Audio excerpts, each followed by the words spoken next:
Well, hello folks, welcome to another video about the electric Suzuki Sidekick.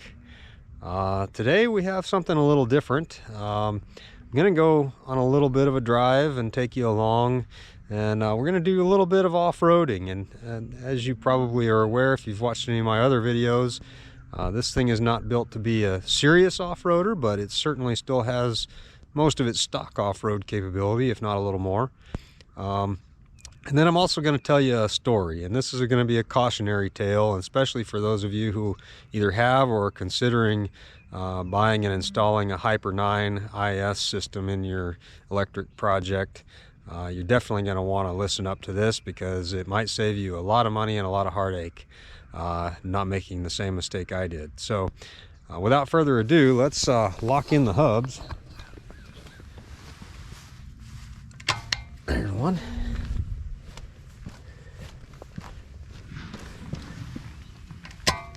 And there's the other, and we'll get going.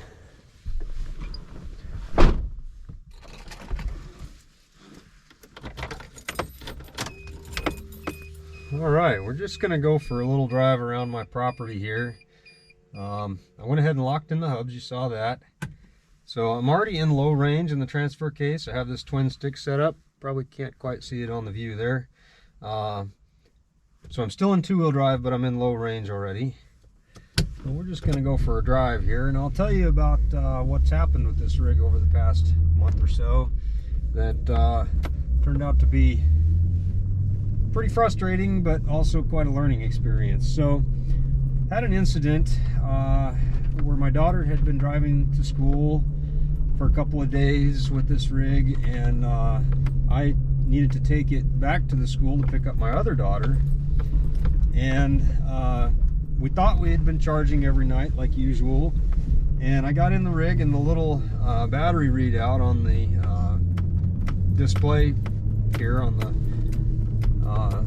for the Hyper9 IS showed that I had about 50% charge when I left, and the round trip to the school and back is only about 8 miles. So I said, oh, that's fine, no problem. Well, I didn't get very far before I started getting an alarm on the screen there, alarm 26. Didn't know what it was, I don't know how to memorize because I really haven't had any alarms up to that point. Got home and looked it up, got home, plugged back into the charger, looked it up, and sure enough, the alarm was occurring only under acceleration, and so it made sense that it was a low voltage alarm, low battery state of charge. So once I realized that, I realized that this little readout, this little battery state of charge indication on this display is just really not all that correct, unfortunately. Even though I inputted the battery state of charge curve into the program and everything, I just don't think it's really telling me the whole story, because I don't have a current measuring, true in and out current totalizer type state of charge meter in this rig. So I thought, well, let's just put a simple, cheap voltage meter in this thing, and that way we'll always know how many volts we have on the main DC bus, and once it gets too low, we know what to do. So 15 bucks on Amazon, and a few days later I had this little voltmeter that showed up, and I had anticipated and thought when I ordered it that it was a 2-wire setup, so it would get its power off of the high voltage supply, as well as the signal to read from. But when I got it, opened the box and found out that it required a 5-volt supply. So I thought, well, that's not what I planned for, but this Hyper9 IS controller has a 5-volt supply output that runs a bunch of different analog measuring and sensor type things. So I thought, well, I'll just hook up to that 5-volt supply. All right, I'm going to pause the story here because we're about to do a pretty steep little hill climb, so I'm going to put this into 4-wheel drive. We're in low range, and we'll see how she does.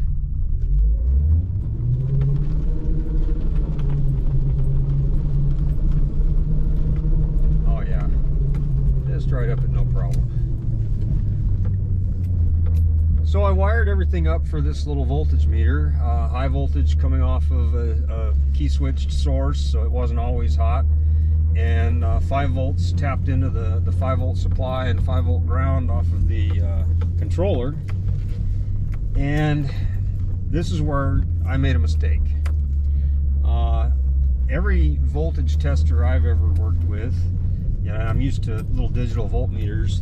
If you hook the measurement side up backwards, you basically just get a negative voltage reading. No big deal.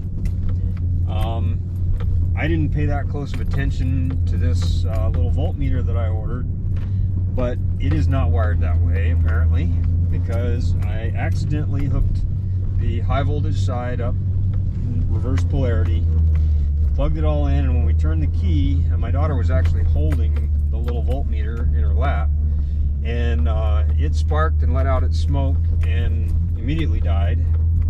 And I thought, oh great, $15 down the drain, I got to order another one of these voltmeters and fix this wiring, because I realized my mistake right away. However, when I went to power the controller and the vehicle back on again, I didn't get a main contactor closure, and the display here was just flickering, and things were not good. The vehicle was dead. It wouldn't move. Okay, here we go on a very steep downhill here, narrow little trail. I am using brakes along with regen here just a little bit. Yeah, have to use the brakes some on that one. That's one of the steepest hills I've ever taken this trip down. All right, so I realized I had a big problem when the display was flickering and the vehicle wouldn't power up. I didn't get a closure on the main contactor. Had an alarm light on the display, but I couldn't see what alarm it was because the readout was just flickering, like I said. All right, turn around here. So I got out my computer and hooked up to the diagnostic port, and thankfully that portion of the controller was still talking, and I got it to tell my computer what the alarm was. I had several alarms, but one of them was the 5 volt circuit alarm, and I quickly realized that whenever I connected that high voltage and reverse polarity to the little voltmeter, it had somehow shorted to the 5 volt circuit and shot 120 volts through the 5 volt circuit on this little rig, which of course just completely fried everything in that 5 volt circuit, almost everything.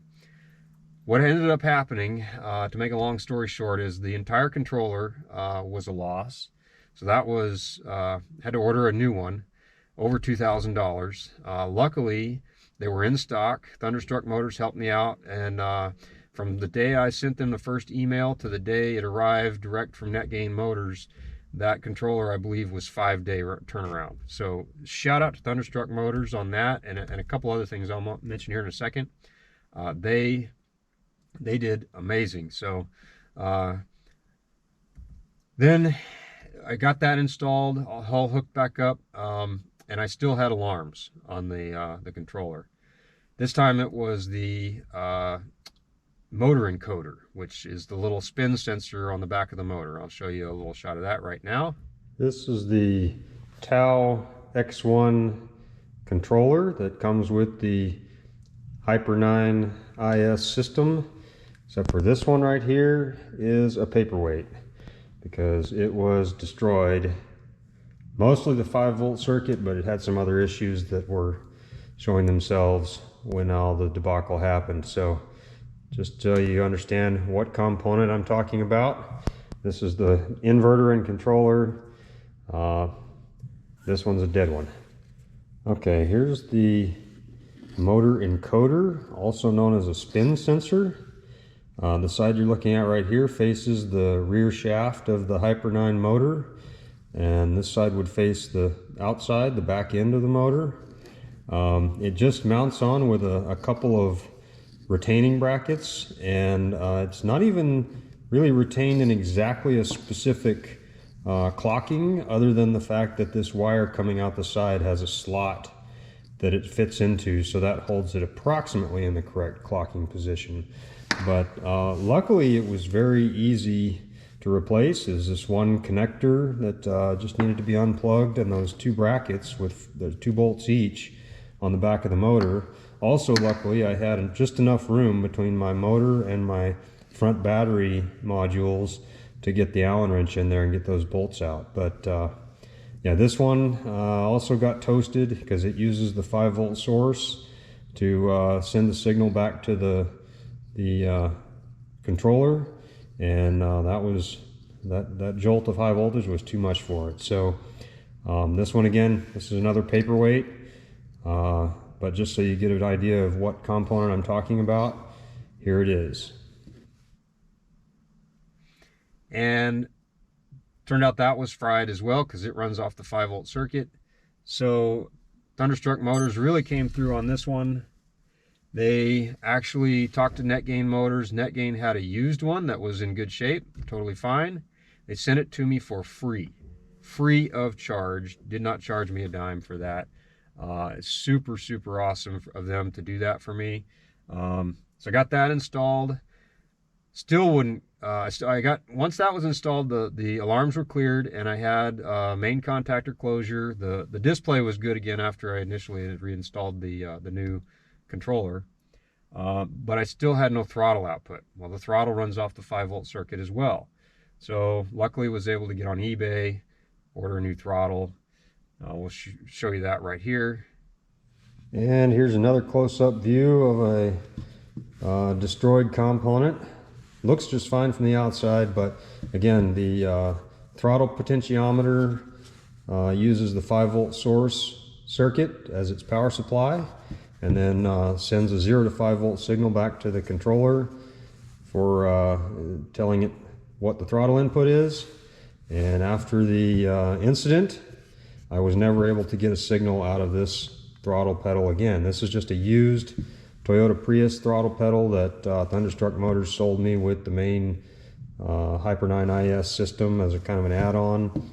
Luckily, I was able to find a direct replacement, the exact same thing on eBay, another used part, but was able to just plug it right in, bolt it right in, and get going again. So again, just a close-up view of that Toyota Prius throttle pedal.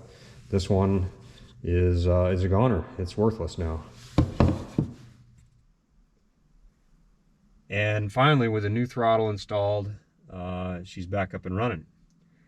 But it's a lot of money, and a fair amount of time later. Some frustration, difficulty, but just wanted to give you all that information, that story, so maybe you don't make the same mistake. All right, we're about to try to climb the steepest hill I've ever climbed with this little rig. Again, low range, 4-wheel drive. I'm going to take it with a little bit of speed because I feel like this motor, it's tuned such that the 0 RPM torque is limited a little bit. Once you get up above about 400 or 500 RPM, the torque really comes on. So we're going to try and hit this with a little speed and see if we can't make it up this hill. So let's see what happens.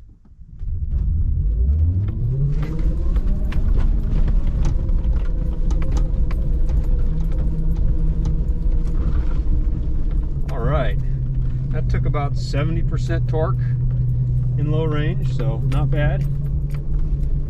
Now remember, this little rig is not lifted at all.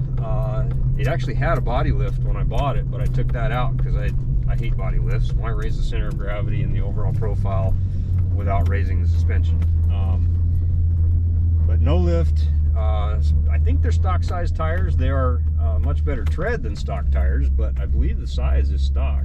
I'm going to go ahead and descend this other hill again here. But yeah, I mean, this thing was designed for moderate off-road capability, which is, I think, what we're doing right now, just so that you don't have to worry if you get off the pavement, hit a few bumps, hit a few ruts, a rock or two. It's going to handle all that just fine. Of course, it's not going to handle any severe rock crawling situations or anything like that. It doesn't have lockers. But as you can see, it's doing this kind of thing just fine. So hopefully this was an entertaining little trail ride, not much of one, just around my property, like I said, but enough for you to see the capability, and hopefully you gain some understanding. I'll show you the little voltage meter that was the culprit of all the concern and all the problems right now. So this guy right here is the culprit of all the heartache. That is the little voltage meter that I bought off eBay for about 15 bucks. Right now it's just dead and filling the hole that I cut to mount it in the center console here. You can just see where we are right next to the rear window controllers. But yeah, this was what caused all the issue. It was supposed to be a simple digital voltage readout, and turned into a much bigger project. And right now, for now, I'm just leaving it as a hole filler. I don't know if I'll ever replace it or not.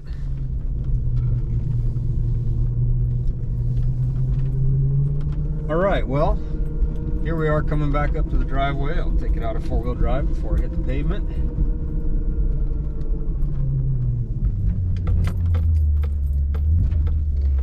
Thanks for watching. I appreciate it, and hope you enjoyed it. See you later.